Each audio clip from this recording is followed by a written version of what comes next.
welcome back to another episode of Let's Play 1001 Games. I'm your host, Gaming Jay, and today we're hopping into the ancient classic known as NetHack. This is a game that was created, as you can see right here, back in 1985. It is a roguelike game that was, I actually have my information a bit wrong here. I looked this up on Wikipedia. It said 1987, but the copyright here says 1985, so I'm not exactly sure when this game was first created. It is an ASCII graphics Dungeons and Dragons style adventure game. It's a descendant of a game called Hack, which itself was a clone of a game called Rogue, and if you're familiar with roguelikes, Rogue was the first roguelike. It literally defined the term. The core dev team here, led by Stitchting Math. Oh my God, how do you say this? Mathis Centrum and M. Stevenson. God, I butchered that name. Emerged, I think, around 1989, if these are the original guys. And as you can see, they worked on this game for about 14 freaking years. I guess it's more like 16. Again, my numbers are slightly off because Wikipedia seems to be inaccurate for some reason. I'm playing the 2003 version of this game, which was the final version of the game that was released until 2015, where a slightly newer version of the game was released, but the 2003 is the more common one you can find online. And 2015 has a few small updates. But regardless, whether this game was last worked on in 2003 or you consider the 2015 update to be the final version, this game is actually still in development. It is listed as perhaps one of the oldest games and still being developed. And honestly, I think it's the oldest. I mean, like, correct me if I'm wrong, but what game is still in development that started in 1985? Like, legitimately. It seems like the oldest game ever to me.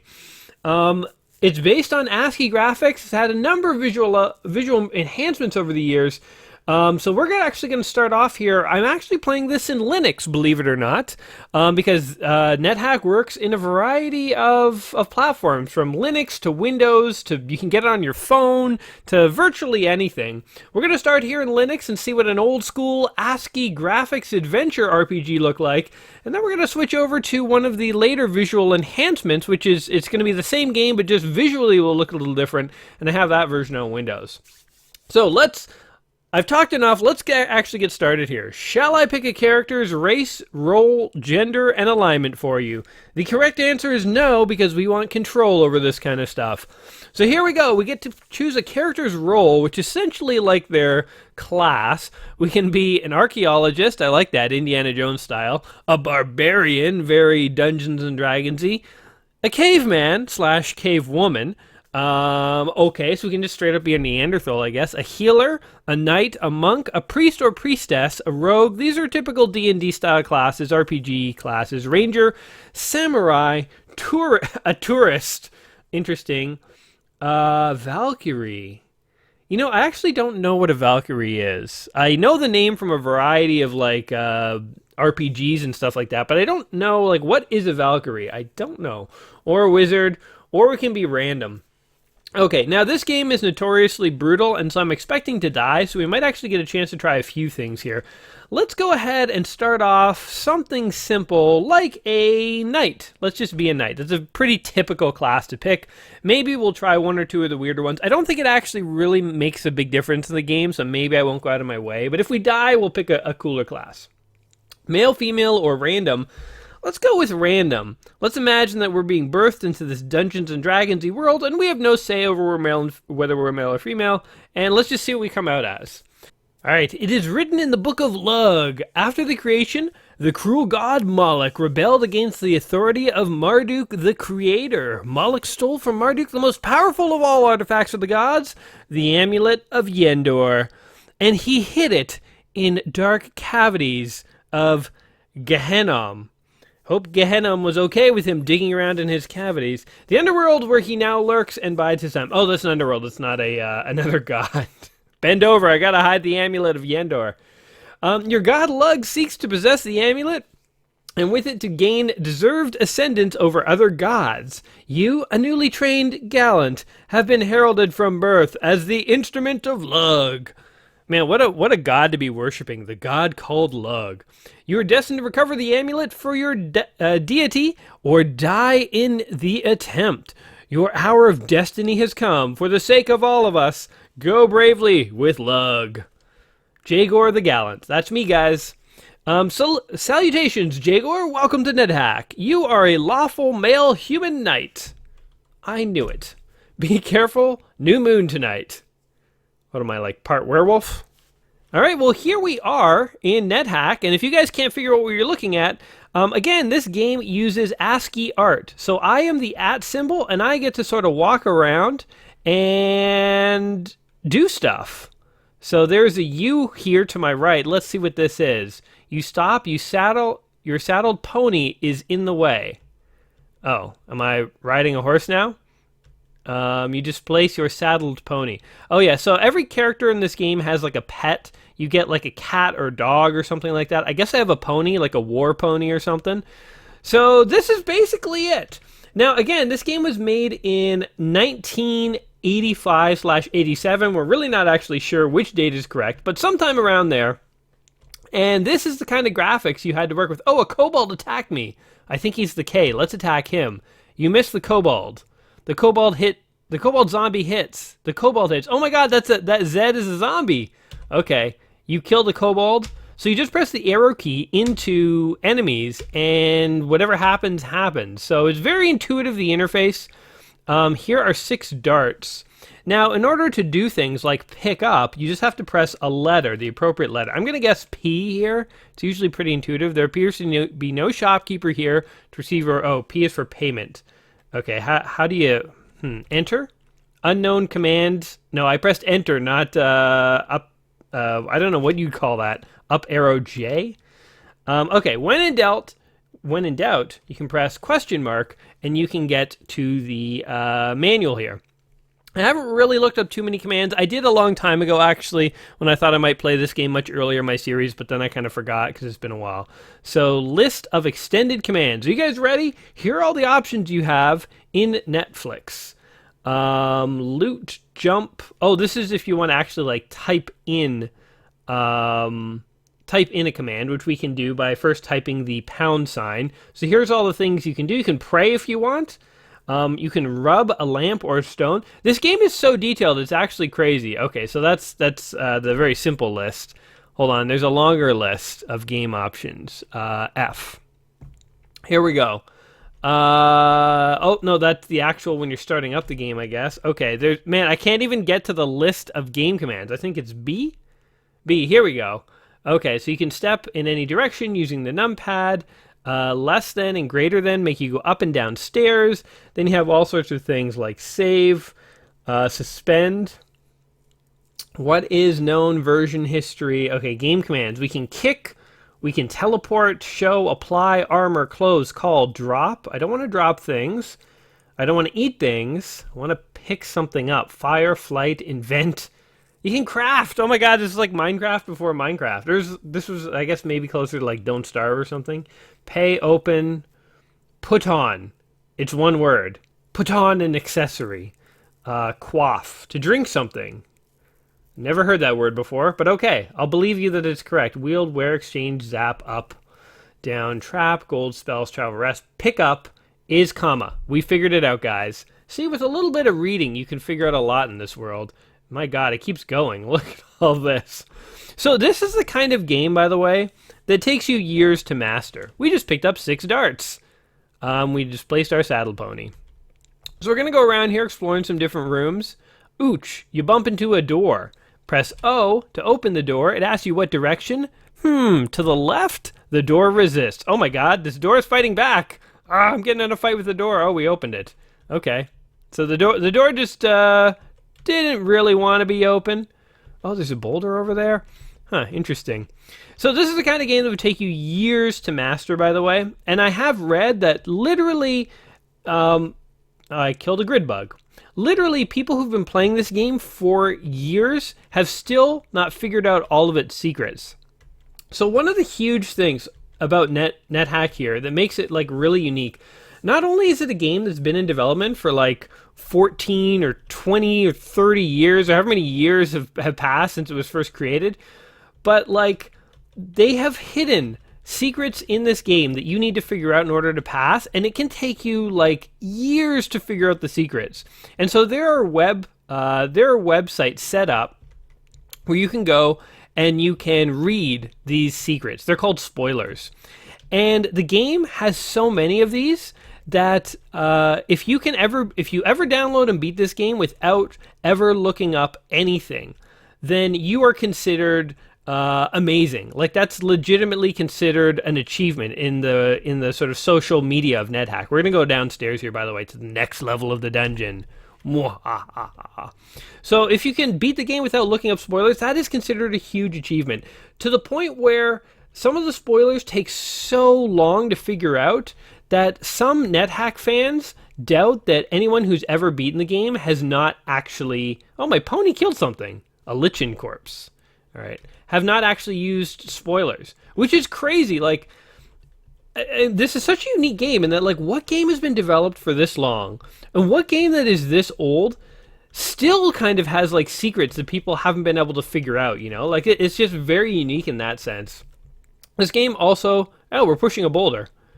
And we killed a newt. We're just going around the dungeon, pushing boulders, killing newts. Another unique feature of this game is that it features permadeath, which is not super unique. I mean, permadeath exists in other games. I think you could say that very few other games... Ooh, a scimitar. Have... oops, I want to pick up. Very few other games, other than NetHack here, have the super long development history and the secrets that NetHack has. But things like... Oh, what is this? A gush of water hits you. Your armor rusts! Oh, get out of the water, dude! But many other games have permadeath. Permadeath isn't super uncommon. I mean, permadeath is just sort of a feature from Rogue. But permadeath is like a rarer feature. You don't see it too often in video games. So permadeath is basically, if I die in this game, that's it. I don't go back to a checkpoint. You know, think of all the modern games. Like, imagine you were playing Halo, and you got to a point in Halo where, like, you know, some grunt guns you down. You're like, oh, man.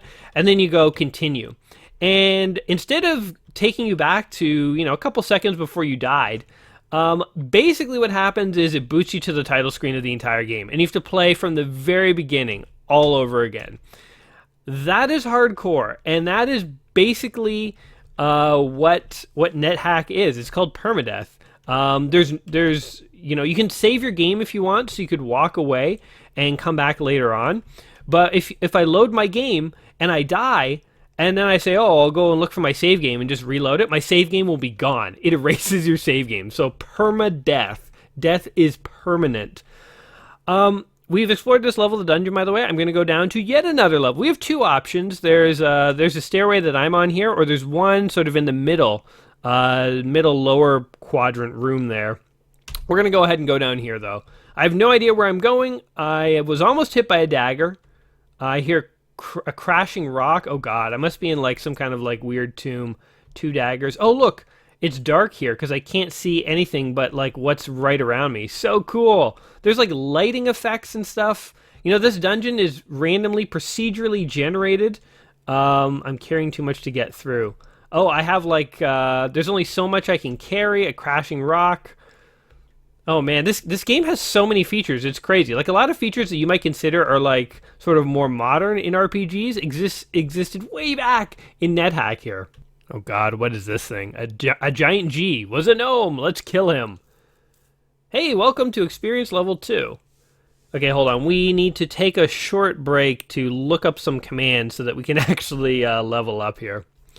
But yeah, permadeath is super cool. It makes you play the game super differently than if you didn't have permadeath, because you're constantly concerned, oh, we should try engraving something. You're constantly concerned about dying, and dying carries such a cost that's way different than a normal game. I'm not saying that I want every game to be permadeath, but it is a super cool thing when it's done correctly in a game. Like, for instance, FTL. That was a terrific indie game that I'm still looking forward to playing for my series one of these days. Came out years ago now, actually. It's quite old. But it's a great game if you've never heard of it. And it has permadeath, and it really makes you play the game quite differently than if it didn't. And so permadeath is actually pretty cool, I think. Again, when done correctly. I don't want every game to have permadeath. I'm not a sadist. I don't know how to level up. I assume it just happened. But here you see a gnome corpse. The rotting corpse of my foes. Here is an Ankyles. Oh, you know what we should do? Shoot, I gotta look up these commands again. We need to look at our inventory and equip. A is to take off armor, call, drop, eats. We should try engraving something. Fire, open, pay, read, throw, search, take off, wear, puts on some armor, wield. Wield a weapon. Okay. W. Makes sense. What do you want to wield? I want to wield... Oh, here we go. +1 longsword. Oh, wait, the scimitar probably sucks then. The +1 longsword is what we want to be wielding. All right, we're going to keep going with that. Never mind. Never mind. I'm just exploring this dark cave. I'm getting lost in a cave by myself here. A coral ring. Oh, we will definitely take that. Ooh, can we... How do we put that on? Oh, God. Back to the control list. It was somewhere around here. Not A, drop, engrave, show, invent, search, take off. Oh, put on. We get to use the put on feature. I'm saying it like one word because it's literally written as one word. Oh, wait. Damn it. I pressed P.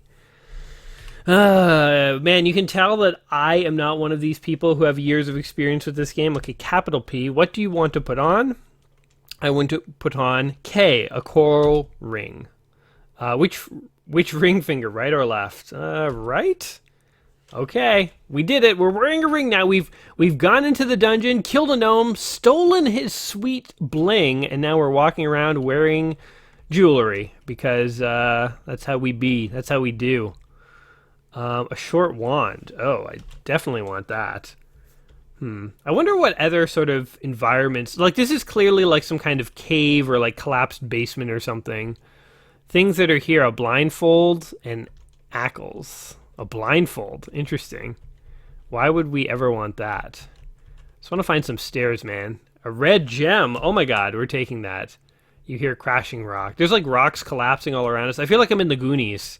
Like Chester Copperpot came down here ahead of time, and I've got his map, and I'm just trying to survive. Just trying to get out of here before the Fratellis go ahead and crush my head in with a rock. Take the map from here. Almost hit by a crossbow bolt. A gnome lord swings his crossbow. Oh god, we got to kill this guy. You miss. You kill the gnome lord. Oh my god, there's so many weak enemies here. Oh, a yellow gem. I want that. I want C, a yellow gem. Did I get it? Oops. Every button in this game does like something totally different. It's very economical, actually.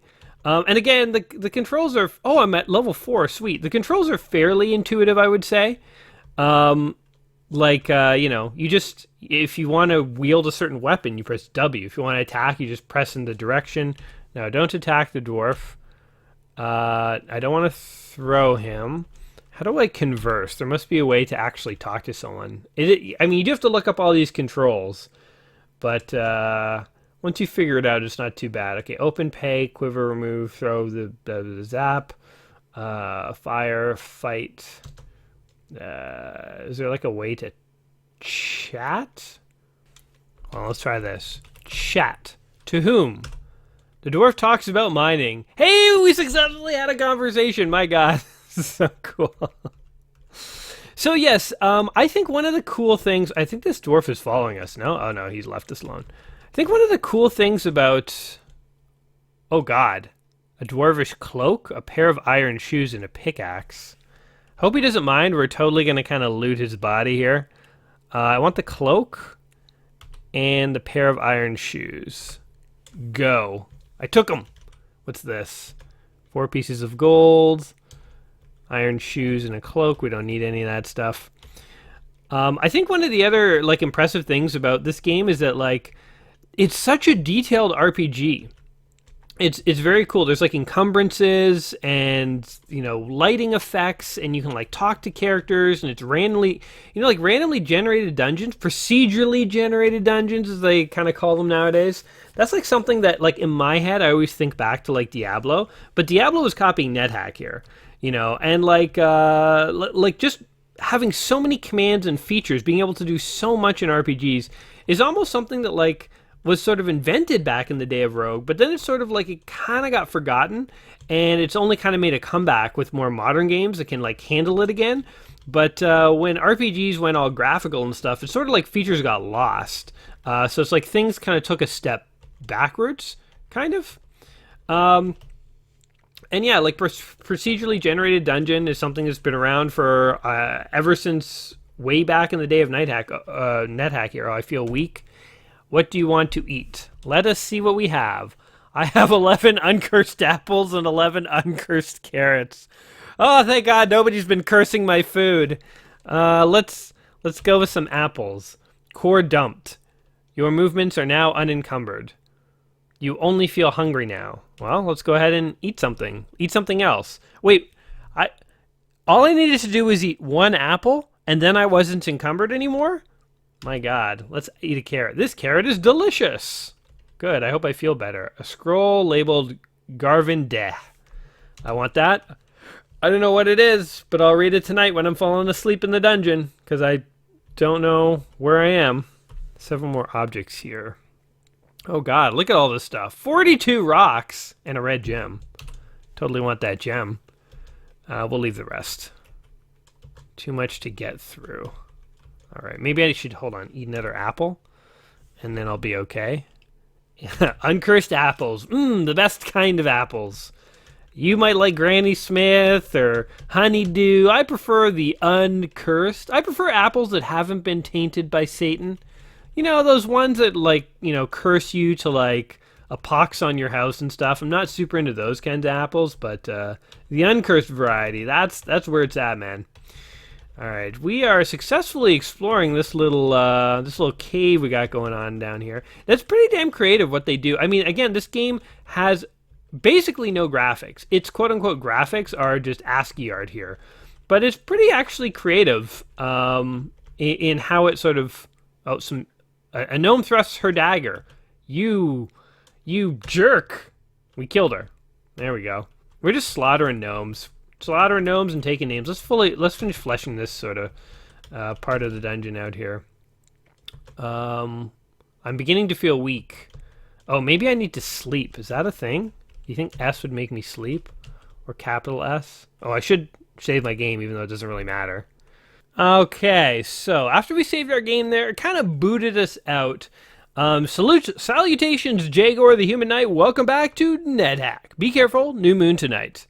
Okay, we definitely need to figure out how to sleep. So let's go ahead and look up our commands. Armor, close call, eat, engrave. Let's try and get engrave before we sleep. I keep saying we're going to do it, and I keep forgetting. Exchange, trap ID, rest. I think rest. We'll try rest or sleep. But first, let's try engrave. Wait, what button was it? Man, my memory is terrible. Capital E.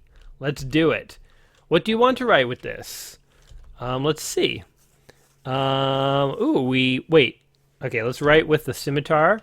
You engrave in the floor with the scimitar. What do you want to engrave on the floor here?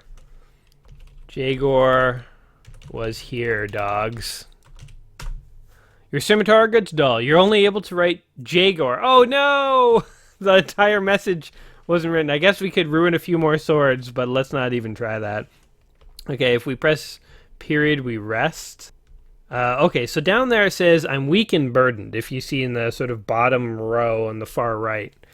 You faint from lack of food. You regain consciousness. Oh god, okay, I need to eat a lot more uncursed apples, I'm guessing. Okay, we're just going to keep eating until we feel good. Okay, we feel good. We just ate a bunch of apples. Okay, it turns out we weren't sleepy. We were just hungry for apples, as the popular advertising slogan goes. What's happening there? A bear trap closed on your foot. Oh god, I got stuck in a bear trap. Didn't realize it. Walked into it a second time. Okay, so there's a bear trap there. Fool me once, shame on you. Fool me twice. I have not eaten enough apples today. Okay, let's just get out of this level because I feel like it's a death trap. Oh god, where are we now? Oh my god, look, there's a bunch of gnomes. The hobbit is almost hit by an arrow. It's a war between gnomes and hobbits. Yeah, let's charge in and save the hobbits. They are our friends. You leave them alone. You hit the gnome lord. The saddle pony bites the gnome. We got a Jagor with his longsword, and I've got a really aggressive pony with me, and we're gonna cause some trouble, man.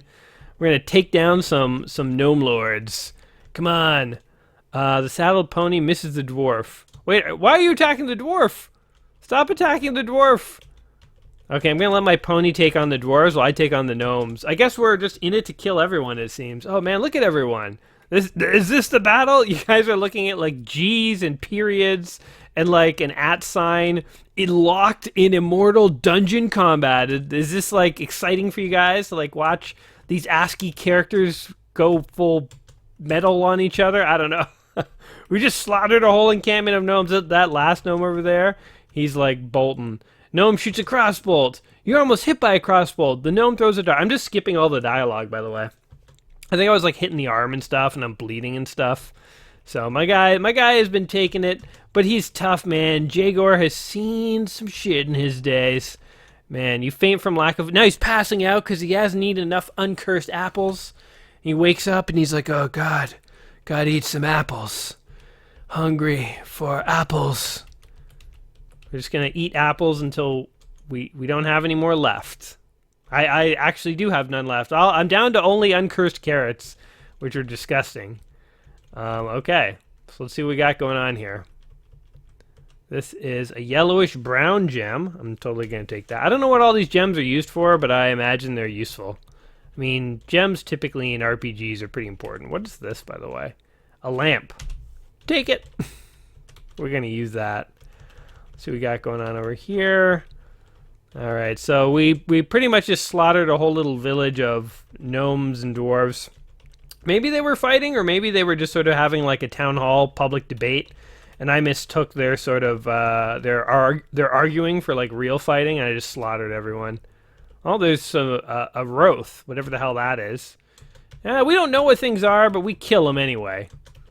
We're not too picky. We're kind of like the Ghostbuster of the rogue dungeon. We just kind of go in and whatever. We're not there to ask why. We're just there to like get it done. Just kill all these things. All right. My guy is fainting from the lack of food. The saddle pony bites the rabid rat. It's got rabies, man. Watch out. Jesus. Okay. I faint from lack of food again. I'm just like in the back of the dungeon, like passing out, like, oh, I need apples. Apples. I'm in a lot of trouble soon, though, because I'm going to eat... What is happening? There's a newt attacking me? I just want to eat my carrots in peace. Go away. I'm like passing out as I'm fighting this gnome lord. Okay, if you're ever in like a medieval fight and you're constantly passing out as you're fighting, that's trouble. I think my food's rotten. Oh, we're in a lot of trouble. Whoa, what the hell was that? You trigger a rolling boulder trap. You're hit by the boulder. You faint from lack of food. You regain consciousness. Okay, I feel like our adventure's starting to sputter out here as my guy begins to starve himself, and he has trouble staying awake. I think I should probably wait. Maybe that's what I should do. Okay, we're just gonna go ahead and wait for a little while here. While we wait, we're gonna think about our life choices. The God of Lug sent us down here for a reason, Pony Man. We can't. The homunculus. What the hell's a homunculus? I don't know. My pony took care of it. I fainted from I die of starvation. All right, guys. So that didn't. I thought we were doing okay. We slaughtered the whole town. We could have gone one more level down. I guess I really needed to be paying a lot more attention to food. I made it to level 5 before starving. That sounds about right. Let's go ahead and identify our stuff. Just see what we had. We had a rusty +1 longsword. That was our weapon. We had a +1 lance. We had darts. We had a -3 scimitar. Yeah, I kind of ruined that, scraping my name on the floor. Some graffiti there. We had comestibles. What the heck? Is that a word? 5 uncursed carrots. We had all sorts of armor. I don't know why we were carrying around all that crap. I should have dumped a lot of that stuff. A cursed dwarvish cloak. Doesn't sound good. Cursed. Oh man, I was wearing a cursed ring. Damn it, I should have identified that ring before putting it on. Never wear random rings in the dungeon, guys. It's bad news. Jay the Esquire. Do you want to see your attributes? Why not? I was devoutly aligned. I could jump. This is what's gonna get carved on my tombstone of Jagor. He was devoutly aligned. He could jump, and he had -1 penalty to all attacks, and he's dead. In case you don't know. Do you want an account of creatures vanquished? Sure. So look, I killed 18 gnomes, man. That's like a breeding population of gnomes. Like, I cut down those myself. I killed a couple of zombies. It's not bad. I killed a rabid rat, so I helped control the pet population. A homunculus, whatever that is. I killed 5 dwarves and 4 gnome lords. I wasn't really sure if they were against me or not, but I'd already killed 18 gnomes, so what's a couple of gnome lords and stuff? Do you want to see your conduct? Yes. You followed a strict vegan diet. You were an atheist. You never genocided any monsters. You never polymorphed. Oh my god! In this game, you can be a vegan. You can be an atheist. What game can you be an atheist in? I guess I never prayed. I guess that's why I was an atheist. You can commit genocide. Man, talk about an RPG with options. Again, don't be thrown off by like the sort of very simple ASCII overlay here. I mean, the complexity of this game is rather astonishing. You used no wishes. I had wishes? I could have just wished my starvation away. Oh god. Died of starvation. Rest in peace. Farewell, Jagor the Knight. You starved in the gnomish mines on dungeon level 4. Oh man. That is a boss way to go, starving in the gnomish mines. Okay, you know what? We've given the ASCII version a shot here on Linux. Let's go ahead and quickly hop over to the Windows version to see what to try this game one more time. It's going to be the exact same game, but basically we're going to be running a different graphical engine, so the game will look quite different, even though the gameplay itself and the keys will all be identical. So let's go over to that right now. All right, here we are with NetHack 3.6. This is actually the version that was released in 2015, so slightly newer than the other one we were playing. A little bit of trivia, though. The version that came out in 2003 and the version that came out in 2015 have no gameplay differences. I think the only differences are to the engine to make it a little more compatible with future updates and stuff. And there is no news, no development news since 2015. That's okay, because it took them, what, like 12 years between updates between 2003 and 15? So, hey, what's 2 years without any news? That's nothing in the grand scheme of things for the NetHack dev team. Let me introduce you to myself. I am Jagor. I have already died in some gnomish mines from starvation. I was an atheist vegan who never used any of his wishes, but I'm hoping to give it another shot here and try something a little different. So we're going to unclick random for all of these. So again, the same questions that we had before. We could be an archaeologist, a barbarian, a caveman, a knight, a monk, a priest, blah, blah, blah, blah, blah. Exact same options, but the interface is just different. Let's see. We were a knight. How about... Let's try being a wizard. Let's give magic a shot. I was going to try being an archaeologist, going full indie, but like, I don't know. He would... Like, we're not fighting Nazis in this dungeon. It's just a bunch of gnomes and stuff. So, I feel like wizard. Let's try out some magic. I think that'd be fun. If you're going to be a wizard, what? An orcish wizard? I thought orcs are supposed to be dumb. We got to be an elf, man. Elves are where it's at. Gender, let's leave that as random because I don't really care. Why is my only option for alignment chaotic? Can I not be good? I'm going to check random and hope we don't get chaotic. But, I mean, I guess let's see. It is written in the book of Anhur.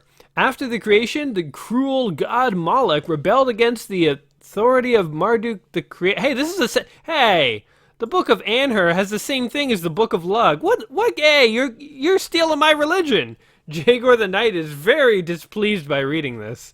Okay.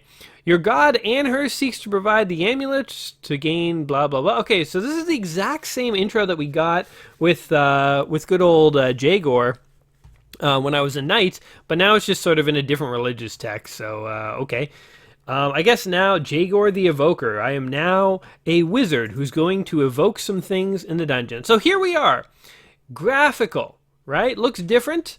Hello, Jagor. Welcome to NetHack. You are a chaotic female elven wizard. Be careful. New moon tonight. The controls are the exact same. It operates almost identically, except graphically, it just looks different. But you can see that if you took the game that is NetHack, that you would play, ooh, a topaz ring. I will take that. I'm not going to put it on, though, until I identify it, because I put on a cursed ring last time, and, you know, that was actually a big mistake of mine.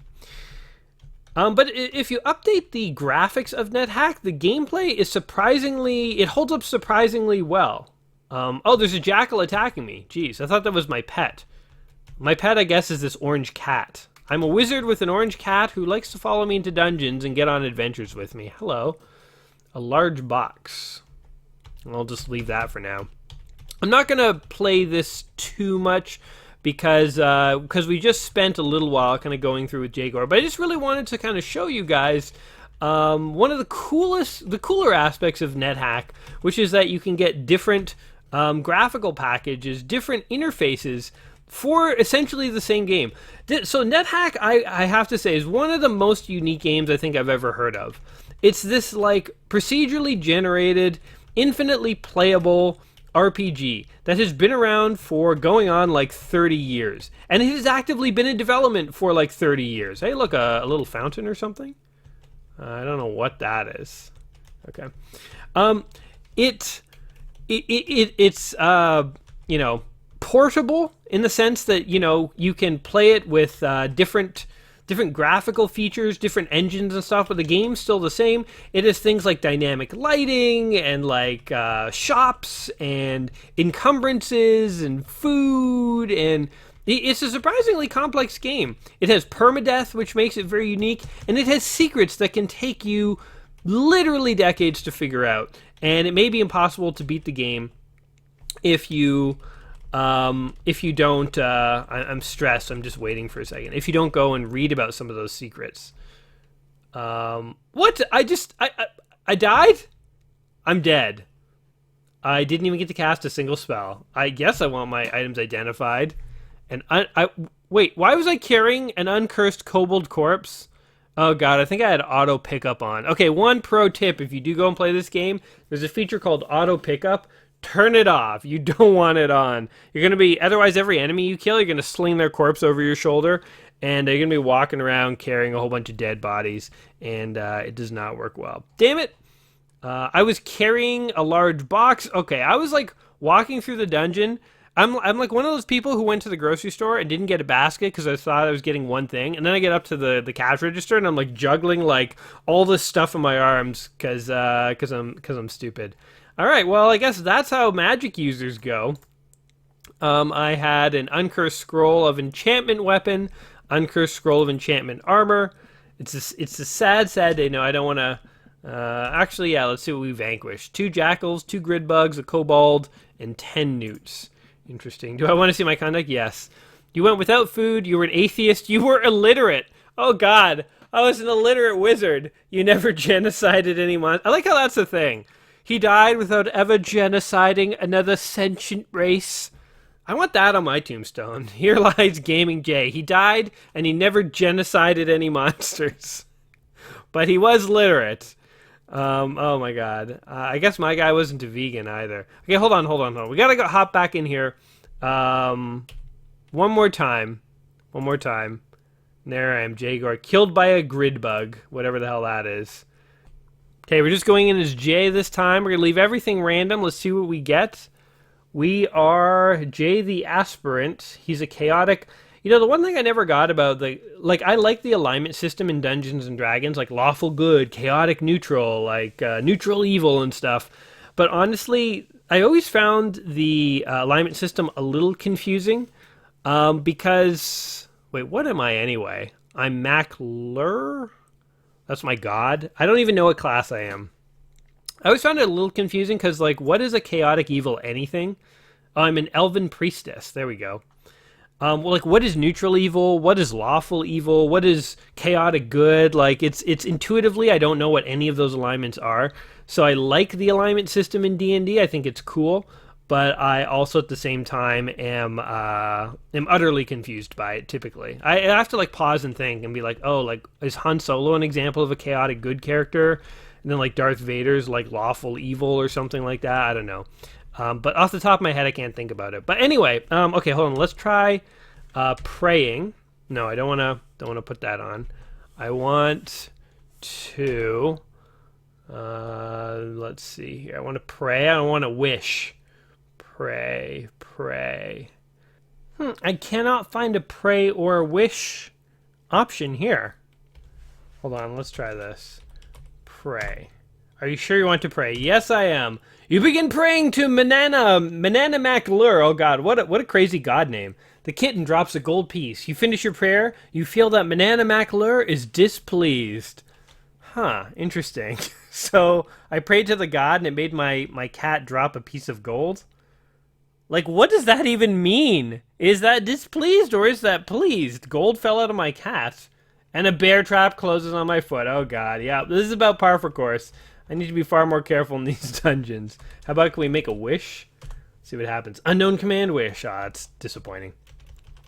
Anyway, guys, what do you think of NetHack here? After seeing me check it out here today, are you as impressed by this game as I am? Again, it's not the most complex RPG you can find out there, but it is surprisingly complex for especially when it was made. It is very unique in that it's been under development for so many different years, and it has a lot of sort of really unique elements to it. I mean, I don't know of too many games where you get to choose what kind of graphical interface you play the game in. I did actually want to check out a third graphical interface for this game. There is like an isometric graphic pack you can get for NetHack, but apparently it's not free, and or also the company that made it, I think, might have gone out of business, so it's like it was just a little difficult to get a hold of. I think it's called Vulture's Eye. If you're curious, you can Google pictures of it, see what it would have looked like. Just makes it look more like Diablo. But it's a very cool concept for a game. Very interesting. The permadeath thing makes it super unique. All the different things you can do in the game, all the different commands are pretty damn impressive for its time. And again, it is a game with a buttload of secrets that's been in development. Hey, there's a tombstone. For a breath I tarry. I don't know what that means. For a game that's been in development for like 30 years basically and has so many secrets, I mean, I think it's so unique in that aspect. In terms of whether I think this is a game you must play before you die, just because of like how unique it is, I would say this is one that should be on your bucket list. I mean, it's been around for like 30, 40 years. Like, so many people have played NetHack over the years. I think you should give it a shot too. I think everyone should just like see what it is at least. There's no harm in that. Oh, there's a cram ration. I'll take it. As long as it's not cursed. All I eat is uncursed food. Brown mold. I killed it. Sweet. I'm going to add it to my crumb ration. So yeah, what do you guys think of NetHack here? Do you agree with me, or do you have your own opinion of it? Let me know in the comments down below. As always, guys, thanks for hanging out and checking this game out with me. As always, whether you've enjoyed the game or not, hopefully you've enjoyed checking it out with me. If you have, don't forget to like the video, subscribe to the channel, and tell all your friends about this series, because if they like old games like you, then they're gonna love me. Or maybe they'll hate me. You know what? Let them decide. Don't make their choices for them. Maybe they'll love me, maybe they'll hate me, but why are you deciding for them? Tell them about me at least. For the love of God, tell them. Anyway, guys, until next time, don't get lost and die in any random dungeon for some nameless god. And otherwise, peace.